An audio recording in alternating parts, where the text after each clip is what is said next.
இன்றைக்கி tiffin பாக்ஸ்க்கு lemon rice தான் கொடுத்து விட போகிறேன். லெமன் ரைஸ் செய்யும் பொழுது தாளித்து கொட்டிட்டு சாப்பாடும் போட்டு கிளறிட்டு அதுக்கப்புறம் எலுமிச்சம்பழச்சாறு ஊற்றுனீங்கன்னா அந்த எலுமிச்சம்பழச்சாரோட கச்சல் வாசம் வராது. ட்ரை பண்ணி பாருங்கள். லெமன் ரைஸ் கூட தொட்டுட்டு சாப்பிட்றதுக்கு முட்டை ஃப்ரை, ஒரு ஆளுக்கு தயிர் ஊற்றி வேணும், ஒரு ஆளுக்கு தயிர் இல்லாமல், ஒரு ஆளுக்கு வெள்ளைக்கரு, ஒரு ஆளுக்கு மஞ்சக்கரு அப்படிங்கிற மாதிரி போட்டு வைக்கணும். 2 பேத்துக்குமே போட்டு வச்சுட்டேன். டிஃபன் பாக்ஸ் வாட்டர் பாட்டில் எடுத்து வைக்கிறது ஆஸ் யூஷுவல் எப்பவும் போல் அவங்களே எடுத்து வச்சுப்பாங்க. எடுத்து வச்சுட்டு ஸ்நாக்ஸ் மட்டும் போடல. ஸ்நாக்ஸ்க்கு என்ன கொடுக்குறேன்னு பார்த்தீங்கன்னா குக்கீஸ் தான் இன்னைக்கு கொடுத்து விடுறேன். சாய் சீக்ரெட் அப்படிங்கிற இன்ஸ்டாகிராம் பேஜில் இருந்து இந்த குக்கீஸ் எல்லாமே சென்ட் பண்ணி வச்சிருந்தாங்க. நிறைய டைப்பான குக்கீஸ் ஹோம்மேடாக வீட்டில் அவங்களே ரெடி பண்ணிக்கிட்டு இருக்காங்க.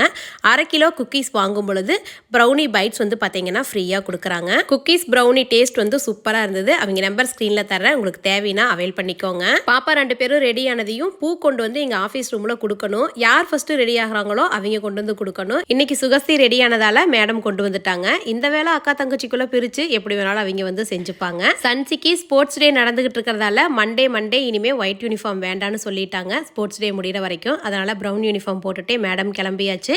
அவங்க கிளம்புனதையும் அவங்க பின்னாடியே நாங்களும் வண்டி எடுத்துக்கிட்டு கிளம்பிட்டோம் ஸ்கூலுக்கு.